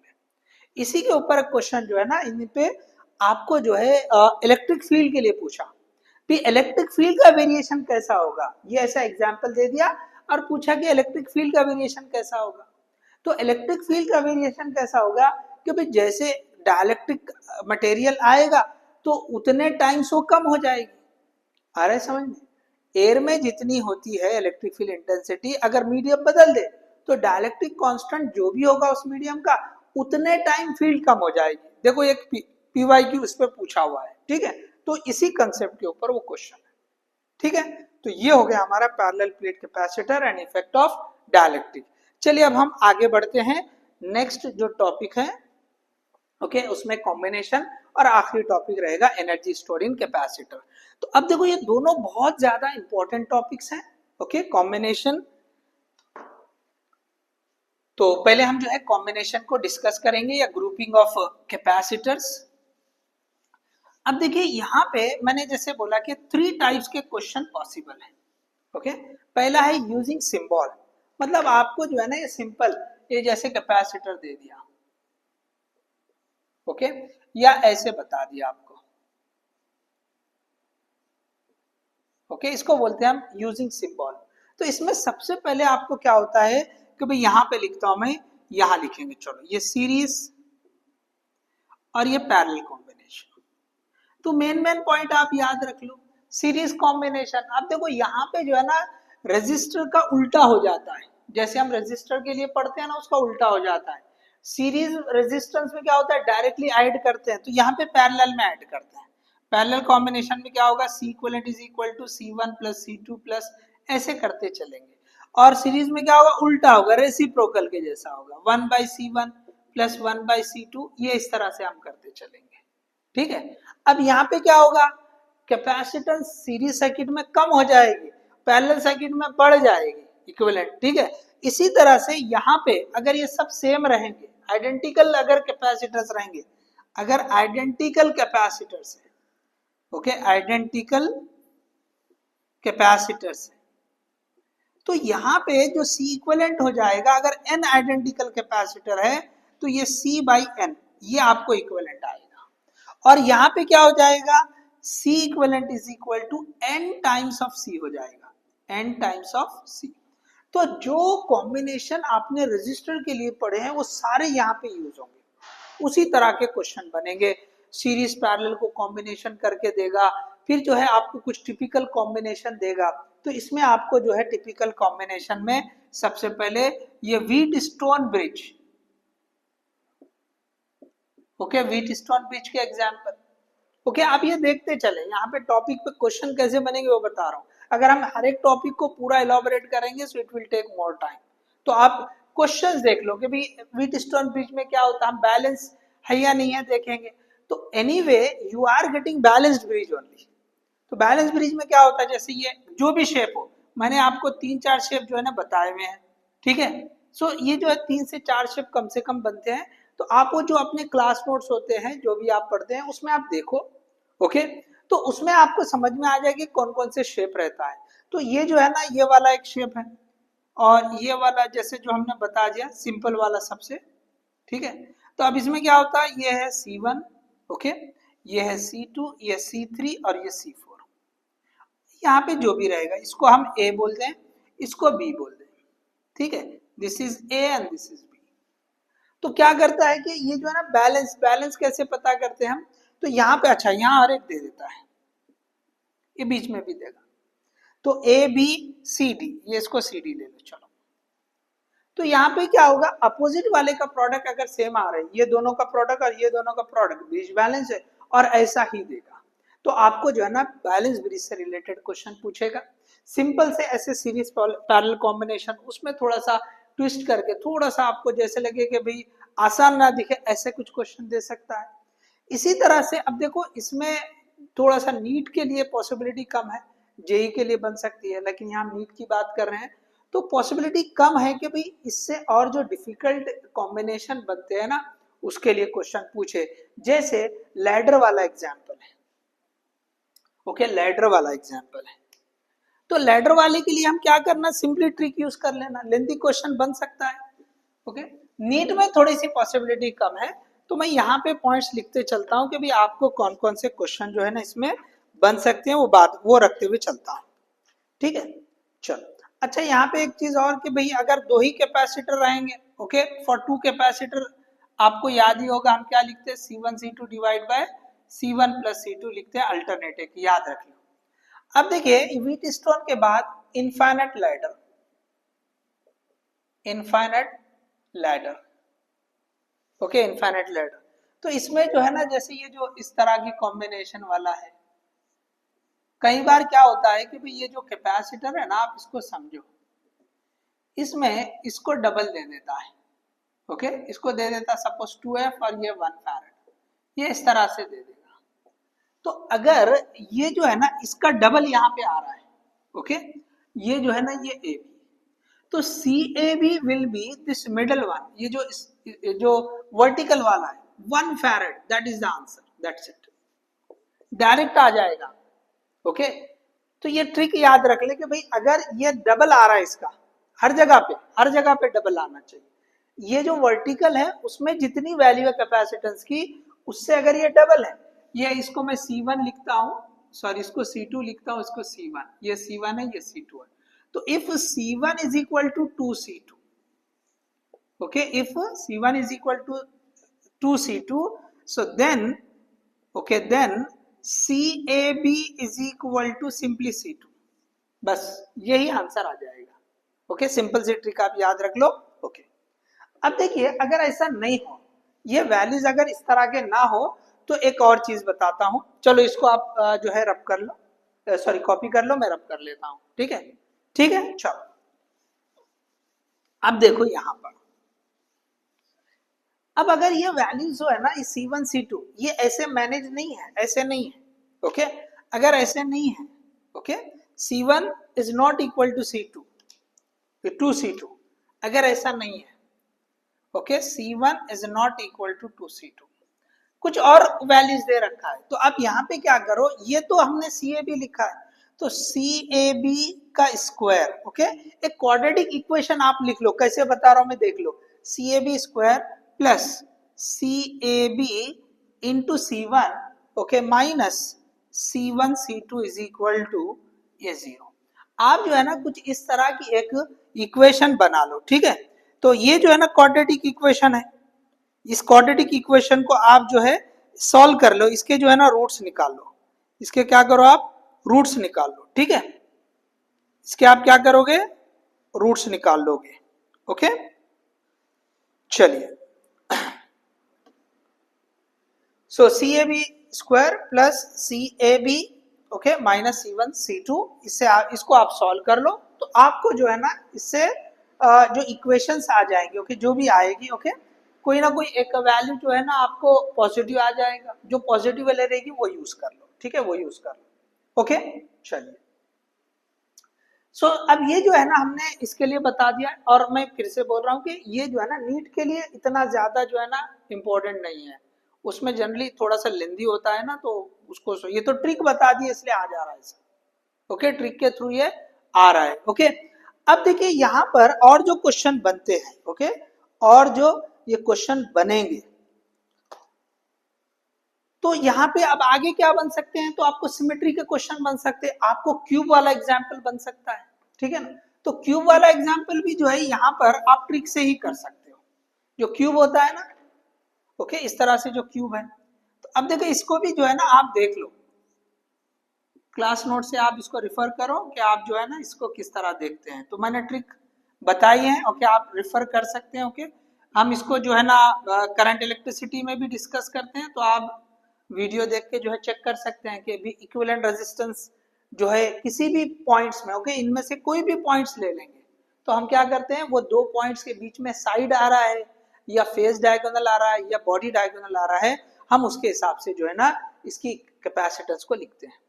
तो CAB जो है हम जो है अगर बॉडी सॉरी अगर साइड के लिए लिखें, चलो मैं यहाँ लिख देता हूँ, साइड है, इसके बाद फेस डायगोनल है और बॉडी डायगोनल, बॉडी डायगोनल। तो ये सारी डिटेल आप देखिए, यहाँ पे रिवाइज करने के हिसाब से मैं जस्ट लिख रहा हूँ okay.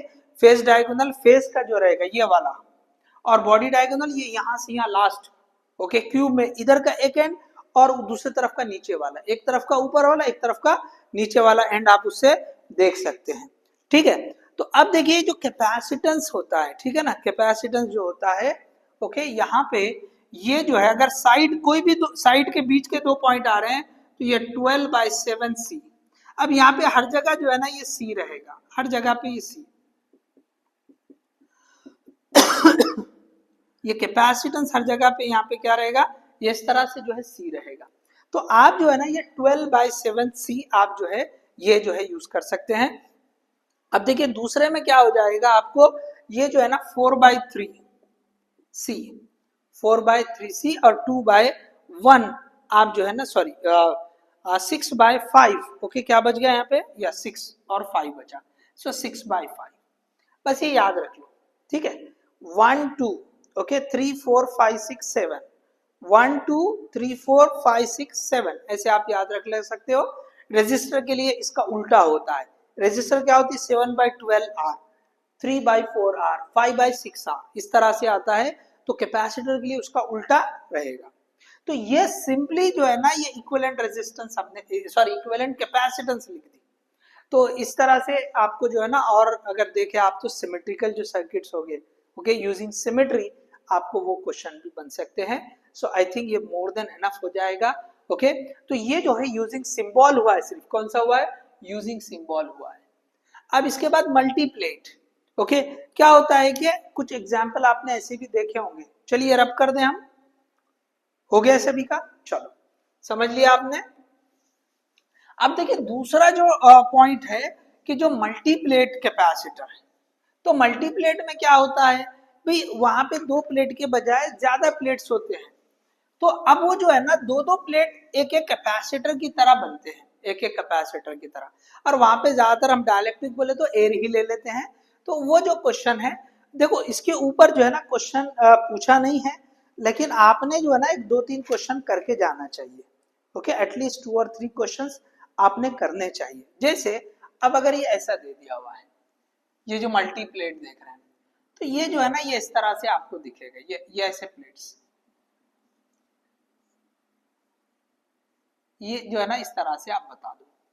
So this is A and this is B। अब नंबर दे दो 1 2 ये 3 ये 4। अब यहाँ पे देखो 1 और 2, देखो 2 डिफरेंट प्लेट होना, सेम पॉइंट से नहीं होना चाहिए, एक ही पॉइंट्स के प्लेट नहीं होना। देखो ये जो प्लेट है ये A वाले से है और ये दूसरे की प्लेट है, तो यहाँ पे कैपेसिटर बनेगा, यहाँ पे एक बन जाएगा, ठीक है। अब ये सबकी जो विड्थ होती है ना, ये सबके बीच में गैप उतना ही होता है, ये हम जरा बनाने में जो है ना ये ऐसे हो जाएगा, but every okay everywhere that same thick sorry distance is there. Okay, जो प्लेट्स है उनका डिस्टेंस सेम रहेगा। ओके, सो यहाँ पर भी okay it is having d, it is also having d, it is also having d, ये सारे जो है ना सेम डी डिस्टेंस ही रख रहे हैं। तो distance between the plates okay we are having same in all cases. Okay, चलो अब देखो ये 2 और 3 तो सेम पॉइंट से है, तो यहाँ पे कैपेसिटेंस नहीं आएगा। ओके, हाँ यहाँ पे आपको जो है ना ये कैपेसिटेंस मिलेगा। ठीक है, तो अब कैसे हो रहा है, ये ए से निकले हैं, तो ए से ये प्लेट 1, ओके, उसके बाद ये प्लेट 2, ओके, ये प्लेट 2 ये बी पे आ गया। अब बी से क्या हो रहा है, एक और समझो यहाँ से कैपेसिटर 4 के साथ बन रहा है, तो ये प्लेट 3 लेकिन उसी पॉइंट से आ रही है, तो ये इस तरह से आ जाएगा। वापस कहाँ पे आ गए, हम ए पर आ गए, तो हमको यहाँ पे कैपेसिटर मिला। ओके, इसको सी नॉट लिख दो, इसको भी सी नॉट लिख दो, क्योंकि ये एयर डायलेक्ट्रिक ही यूज होता है। डायलेक्ट्रिक मीडियम क्या रहेगा, एयर, मतलब के की वैल्यू 1 रहेगी। तो सिंपली जो है यहाँ पे क्या हो जाएगा, C A B is equal to C not plus C not, तो 2 सी नॉट हो जाएगा। तो इस तरह से आप जो है ना क्वेश्चंस की आप प्रैक्टिस करें। ओके, एक सिंपल एग्जांपल मैंने आपके लिए लिया है, तो इसमें जो है ना एक 2-3 एग्जांपल करें, ज्यादा नहीं। एक क्वेश्चन आपको जो है ना ये ऐसे बनाते हुए, इसी में एक व्हीटस्टोन ब्रिज का भी क्वेश्चन बनता है। Yes, do Wheatstone bridge example. Okay, 3 question कर लिए भी तो आप चलेगा, 2 to 3 क्वेश्चन बस एनफ है। तो अगर एक आध क्वेश्चन ये कवर कर ले, एक ये कर लिए, एक इस जैसा क्वेश्चन एक और, ये 1 दे दिया, ये 3 लिख देते हैं हम। एक और एग्जांपल बता देते हैं। देखो अगर इस तरह का क्वेश्चन है, ये दूसरा, तो हमने देखो यहाँ पे ये ऐसे बता दिया था, तो आप जो है ना ये ऐसे वाला भी एग्जाम्पल ले सकते हैं। This is a and this is b, आप ऐसे वाला भी ले सकते हैं, इससे थोड़ा सा वेरिएशन वाला है। ठीक है, तो आप जो है ना ऐसे आप ड्रॉ करें, इस तरह का कॉम्बिनेशन कैसे बनता है तो आपको आ जाएगा। ठीक है, तो ये जो है मैंने आपको बता दिया कि भाई सेकंड केस मल्टी प्लेट के हिसाब से कैसे आता है। अब तीसरी पॉसिबिलिटी बनती है कि भाई स्ट्रक्चर के हिसाब से। तो स्ट्रक्चर में देखें आप कि आपको इस तरह देगा। ओके, देखिए यहाँ पे ये जो ये स्ट्रक्चर वाला बता रहे हैं यहाँ पे, तो ये जो है ना ये इस तरह से स्ट्रक्चर। ओके, अब इसमें क्या होता है कि अलग अलग डायलेक्ट्रिक यूज करते हैं, यूजिंग डिफरेंट डायलेक्ट्रिक्स, अलग हिस्से में, थोड़े से हिस्से में। जैसे आसानी के लिए बता दूं समझने के लिए, तो ये जो है ना ये आधा हिस्सा सपोज ऊपर का, यहाँ पे एक डायलेक्ट्रिक है, ठीक है, और यहाँ पे ये दूसरा डायलेक्ट्रिक है, it is having K1, it is having K2। अब देखिए यहाँ पे 2 कैपेसिटर बनेंगे, लेकिन वो सीरीज में बनेंगे या पैरेलल में। अगर एरिया डिवाइड हो रहा है, देखो ये यहाँ से यहाँ तक, इस प्लेट से लेके इस प्लेट तक जाएगा, इस प्लेट से लेके इस प्लेट तक, ये डायलेक्ट्रिक के हिसाब से जाएगा। So we are getting 2 capacitor, इसके साथ ये C1 दे दिया नाम, इसका नाम C2 दे दिया। So what we are getting, we are getting 2 parallel capacitors. तो आपको ये समझ में आना चाहिए ओके कि अगर एरिया डिवाइड हो रहा है तो कैपेसिटर का पैरेलल कॉम्बिनेशन आता है। क्या होगा, अगर एरिया डिवाइड हो रहा है, एरिया अगर डिवाइड हो रहा है सो कॉम्बिनेशन कैसा आता है, parallel combination. Okay, parallel combination बनता है, याद रखिए आप इसको। इसी तरह अब मैं जो है दूसरा अगर देखता हूं, चलो इसको मैं इधर वाले को रब कर देता हूं, ये वाला रब कर दिया, हो गया ना सभी का। चलो इसको मैं रब कर देता हूं, चलिए हमने ये रब कर दिया। अब देखें यहां पर, अब ये जो है अगर हम विड्थ को ओके ये जो डिस्टेंस है इसको अगर हम डिवाइड करते हैं, समझो ये ए ले लिया, ये बी ले लिया, हमने क्या किया, ये यहां से ये बी से ये डी को डिवाइड कर लिया। अगर मैंने यहाँ पे ये एक जो है ना डायलेक्ट्रिक ले लिया और दूसरा डायलेक्ट्रिक सपोज, चलिए ये सीधे ऐसे बता देता हूं, ठीक है। सो this is K2 and this is K1, ऐसे आप ले सकते हो, ठीक है। चलो इसको कलर बदलता हूं मैं। So this is we are having K1 and this is we are having K2। Okay, अब देखिए ये यहाँ से, अच्छा यहाँ बना देता हूं मैं, ये कैपेसिटर और यहाँ से ये दूसरा कैपेसिटर। तो आप देखिए ये सीरीज में बन रहा है, ये कैसे बन रहा है, ये सीरीज कॉम्बिनेशन बन रहा है। ठीक है, तो यहाँ पे हम क्या करें, क्या लिख सकते हैं कि अगर जो है distance between the plates divided, तो ये केस में क्या होता है, सीरीज कॉम्बिनेशन आता है, सीरीज कॉम्बिनेशन। बस आप इसके बेसिस पर जैसा भी दो, ओके, वो कितने भी जगह, ये एरिया को 2 बार डिवाइड करके ले, 3 बार ले, 4 बार ले, या इस डिस्टेंस को 2 बार ले, 3 बार ले या 4 बार ले, आप सिंपली अगर एरिया डिवाइड हो रहा तो पैरेलल कॉम्बिनेशन बनाए उतने से के लिए, और जहां पे डिस्टेंस डिवाइड हो रहा है वहां पे सीरीज कॉम्बिनेशन बनाए। अब उस सीरीज पैरेलल कॉम्बिनेशन को आप सॉल्व करते हैं। तो आपको इस तरह के क्वेश्चन जो है 2-3 एग्जाम्पल कम से कम करने चाहिए। पीवाई की जो मिले वो कर लो, और 1-2 आप सैंपल मतलब प्रैक्टिस के तौर पे भी कर लो। सो 3-4 क्वेश्चन आप इसके कर लो, 1-2-3 क्वेश्चन आप पैरेलल मल्टीप्लेट के लिए कर लो, 3 या 4 समझ लीजिए, चलो दोनों के 3-4 क्वेश्चन कर लो आपको, तो आपको क्वेश्चन छूटेगा नहीं। ठीक है, ये सारा आ गया पैरेलल जो कॉम्बिनेशन है ना, वो मैंने सारे ले लिया, क्योंकि हमने देखा कि लगभग 5 क्वेश्चन इसके ऊपर पूछे हुए हैं। So you have to cover all, सारी चीजें पढ़नी चाहिए आपने। ठीक है, चलिए अब हम आगे बढ़ते हैं लास्ट टॉपिक की तरफ, that is energy stored. Okay, energy stored in a capacitor. चलिए रब कर दें इनको, चलो ये मैं रब कर देता हूं ये चीजें। अब देखिए कैपेसिटर कितनी एनर्जी स्टोर करता है। देखिए बैटरी जो वर्क करती है, यहाँ पे हम जो है एक कैपेसिटर हमने ले लिया, ये कैपेसिटर ले लिया और यहाँ पे हमने एक बैटरी लगा दी। ठीक है, तो ये बैटरी पोटेंशियल वी की, यहाँ पे प्लस क्यू और यहाँ पे माइनस क्यू, ये इस तरह से जो है चार्ज उस पर स्टोर हो रहा है। ठीक है, तो अब इसने कितना वर्क डन किया है, ओके, इसमें जो है जो वर्क डन किया रहेगा, okay, that will be okay q into v. कितना वर्क डन करेगा, सो वर्क डन जो रहेगा that will be q into v. एकदम स्टार्ट में हमने पढ़ा इलेक्ट्रिक पोटेंशियल, जब स्टार्ट किया था वहां पे ये formula q v is equal to, हमने क्या पढ़ा था, डब्ल्यू बाई क्यू पढ़ा था। तो इसी से वर्क डन क्या आ रहा है, क्यू इंटू वी आ रहा है। लेकिन ये जो कैपेसिटर एनर्जी स्टोर करता है, ओके, ये जो टॉपिक हम यहाँ लिख रहे हैं, ये एनर्जी जो है हाफ क्यू वी, कितनी एनर्जी स्टोर करता है, so energy stored, okay, energy stored, तो U is equal to half q v. इसका मतलब क्या हुआ कि 50% ही एनर्जी स्टोर हो रही है, तो रिमेनिंग 50% लॉस हो जा रहा है। ओके, रिमेनिंग 50% क्या हो रहा है, लॉस हो रहा है। अब देखिए इसके दो और फॉर्मूले बनते हैं, एक होता है half c v square, okay, half c square, और दूसरा बनता है half q square upon c, या क्यू स्क्वायर अपॉन 2c। ये जो है फॉर्मूले, तो ये 3 फॉर्मूले आप अच्छे से याद रख लो। ओके, अब देखिए एनर्जी के साथ एक और टर्म आता है energy density. Okay, energy density. अब जो एनर्जी डेंसिटी होती है, इसको क्या हम कैसे सिंपलीफाई में डिफाइन करेंगे, एनर्जी पर यूनिट वॉल्यूम। क्या लिखेंगे हम इसको, uv is equal to u upon v, ये वॉल्यूम है। जब हम इसको वर्कआउट करेंगे तो आपको जो फॉर्मूला मिलता है वो मिल जाता है uv is equal to okay half epsilon naught e square, okay, half epsilon naught e square. अच्छा, इसको अगर हम देखें कि भाई इससे एनर्जी कितनी होगी, तो सिंपली एनर्जी होती है half epsilon naught e square ए इंटू डी।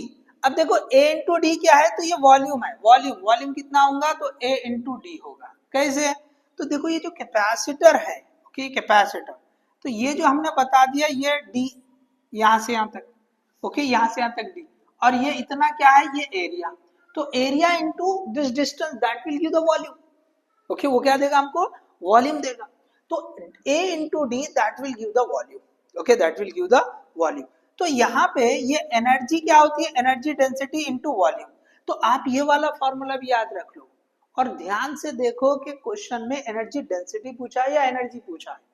एक बार एग्जाम में एनर्जी पूछा, ओके, अब सबको सिंपली ये जो फॉर्मूला देखे, डेंसिटी तो पढ़ा ही नहीं लेकिन फॉर्मूला ये याद है, तो ब्लाइंडली हम क्या सोचते हैं कि अरे ये वाला सही आंसर है, लेकिन ये एनर्जी डेंसिटी है। ठीक है, एनर्जी डेंसिटी है, एनर्जी इतनी होगी half epsilon naught e square ए इंटू डी। ठीक है, चलिए अब देखिए ये आपने एनर्जी डेंसिटी भी पढ़ लिया है। अब यहां पर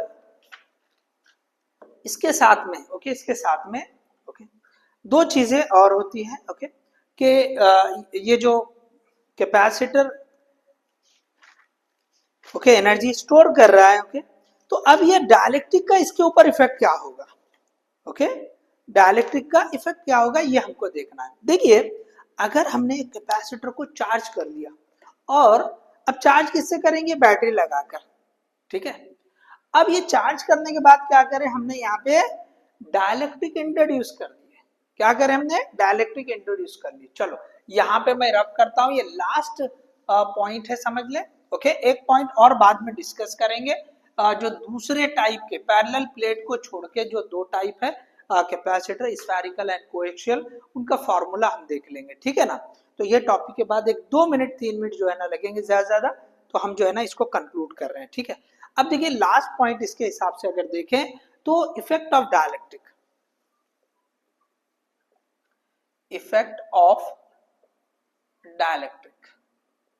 अब हम ये एनर्जी की बात कर रहे हैं, तो क्या किया, एक कैपेसिटर को फुल्ली चार्ज कर दिया, ये फुल्ली चार्ज हो गया। ठीक है, अब बिफोर इंसर्टिंग डायलेक्ट्रिक अभी बैटरी जो है कनेक्टेड है। ठीक है, इसको पहले चार्ज कर लिया पूरा, पूरा चार्ज कर लिया है। अब देखिए यहां पर हम ये जो है ये पहला केस 1, बैटरी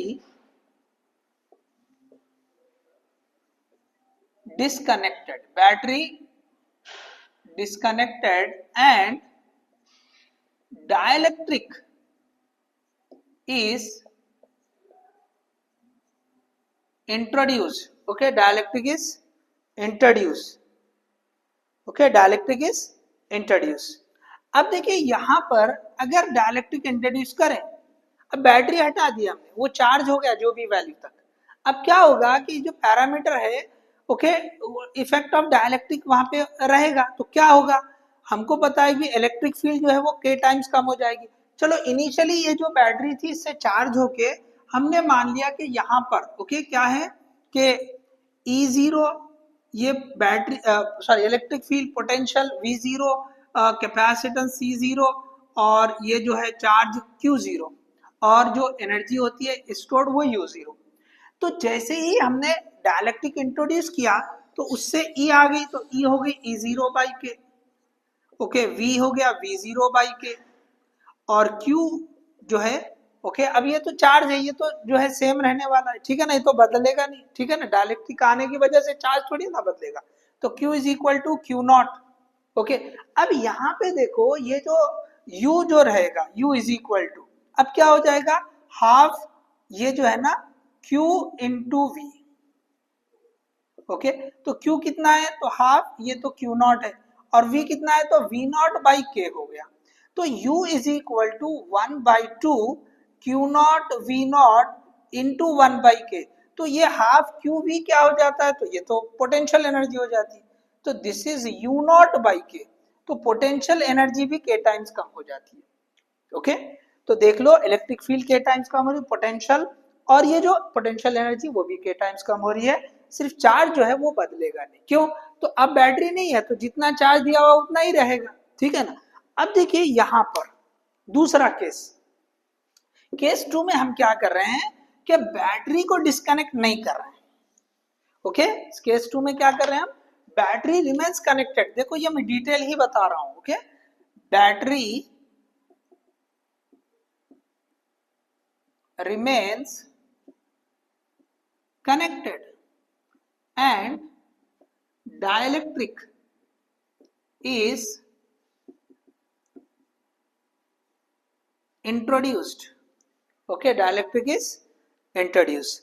अब देखिए यहां पर अब जो होगा सो इस केस में इस केस में क्या हो जाएगा, अब देखिए यहाँ पर, अच्छा Q is equal to q naught कैसे आया, तो Q का फॉर्मूला आप ऐसे लिख दो, चलो ये CV, तो C कितना है, अच्छा C भी नहीं लिखा हमने, ये C नॉट लिखना पड़ेगा, सॉरी यहाँ पे, तो C is equal to K times of C naught, capacitance K times बढ़ जाएगा ना, तो आप ये रखो K कैंसिल होके ये आ जाएगा आपके पास C not V not, so that will B Q not, इस तरह से आएगा, ठीक है। चार्ज वैसे भी कंसेप्ट के हिसाब से समझ में आता है कि नहीं बदलेगा, ठीक है। चलो पहला, अब देखो यहाँ पे V is equal to V naught, क्यों, ओके, अब V नॉट कम क्यों नहीं हो रहा है, सॉरी V कम क्यों नहीं हो रहा है, पहले V नॉट बाई K हो गया था, क्योंकि अभी बैटरी लगी है तो उतना ही पोटेंशियल रहेगा, ये जो V है जो इनिशियली जो है वो उतना ही रहेगा क्योंकि बैटरी लगे हुई है, तो अब वो जो है ना कम नहीं होगा, डाइलेक्ट्रिक की वजह से कम भी होगा तो और बैटरी उसको सप्लाई करके उस लेवल पर ला लेगी, तो अगर पोटेंशियल ही नहीं बदलेगा तो इलेक्ट्रिक फील्ड भी नहीं बदलेगी, so that will remain same, okay, that will remain same, ये भी सेम नहीं हो, क्यों, तो E is equal to V by D होता है, okay, E is equal to क्या होता है, V बाई डी होता है, okay, this is we are having V by D, तो this is nothing but V not by D, तो ये तो E नॉट होता है, so there will be no change in electric field also. अब देखिए C नॉट, तो C naught क्या हो जाता है, तो it is K time, sorry C is equal to K times of C naught, dielectric introduce करने से कैपेसिटेंस K टाइम्स बढ़ जाता है, तो वो तो एज इट इज लिख दिया हमने, ओके। अब देखो ये दोनों चेंज नहीं हुए कैपेसिटेंस, लेकिन डाइलेक्ट्रिक की वजह से बढ़ गया है, ठीक है, ये क्यों नहीं कम हुए, क्योंकि बैटरी लगी हुई है, अगर डाइलेक्ट्रिक की वजह से कम भी हो रहे तो बैटरी लगी हुई है तो वो उसको वापस उसी लेवल पे लेकर आ जाएंगे, ठीक है। अब देखिए कैपेसिटर के बाद हम देखते हैं चार्ज, तो दिस इज CV, तो C कितना है, तो K टाइम्स C नॉट है, और V कितना है, तो V नॉट है, तो ये जो है ना K टाइम्स बढ़ जाएगा, चार्ज क्या हो जाएगा, क्योंकि चार्ज जो है ना अभी कंटिन्यू बैटरी देते जा रही है, डाइलेक्ट्रिक की वजह से कैपेसिटर की कैपेसिटी जो है ना बढ़ गई स्टोर करने की, चार्ज स्टोर करने की, तो और चार्ज ले रहा है, तो इससे क्या होगा, उसकी जो है उसका जो चार्ज स्टोर है वो बढ़ जाएगा। अब हम लास्ट देखते हैं कि भी then what will be the potential energy, तो U इज इक्वल टू हम लिखेंगे half Q naught, sorry half Q into V, तो हाफ Q कितना है, तो K times of Q naught है, इंटू V कितना है, तो V same as V naught है, तो आप देखेंगे U ये जो है ना K times of U not, तो पोटेंशियल एनर्जी भी K टाइम्स बढ़ जा रही है, पोटेंशियल एनर्जी भी K टाइम्स बढ़ जा रही है, ठीक है।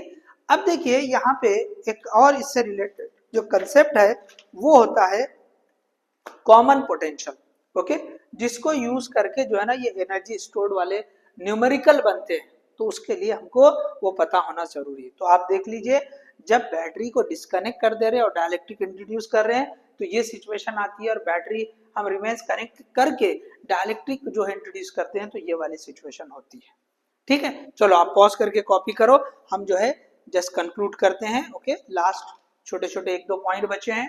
चलिए अब जो है यहाँ पे देखिए एक कैपेसिटर को चार्ज करके, ओके, दूसरे अनचार्ज कैपेसिटर के सामने अगर लेकर आते हैं या कनेक्ट करते हैं, जैसे देखो एक ये जो है ना हमने कैपेसिटर ले लिया, ठीक है, इसको हमने चार्ज कर लिया, दिस इज C1, अब ये फुल्ली चार्ज होने के बाद क्या किया हमने, इसके सामने एक C2 इसको कनेक्ट कर दिया, ठीक है, क्या किया हमने इसको, ये है C1, अब ये C2 लगा दिया, ओके, हमने क्या किया C2 को जो है कनेक्ट कर लिया, ठीक है।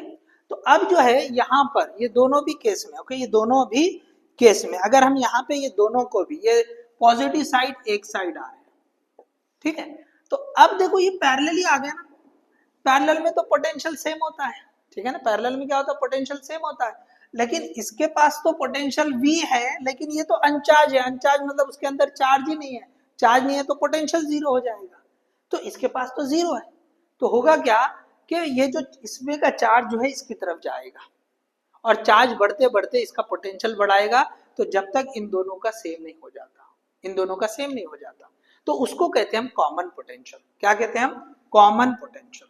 तो यहाँ पे ये जो कॉमन पोटेंशियल है, सो कॉमन पोटेंशियल जिसको हम जो है ना VC से डिनोट करते हैं, तो ये हो जाता है कि C1 V1 plus C2 V2 divide by C1 plus C2, okay, आप इस तरह से जो है वो जो है ले सकते हैं, ठीक है। तो यहाँ पे क्या आ जाता है, ये जो C1 V1 है दिस इज नथिंग बट इसका चार्ज Q1 ले लो, इसका चार्ज Q2, तो आप ऐसे भी लिख सकते हैं Q1 plus Q2 divide by okay C1 plus C2, okay. So जब ये कॉमन एक इस पे चले जाएंगे, ओके, तो ये जो net charge divide by net capacitance, ये फॉर्मूला आ जाएगा। इसे क्या लिखते हैं हम, net charge divide by net capacitance, okay.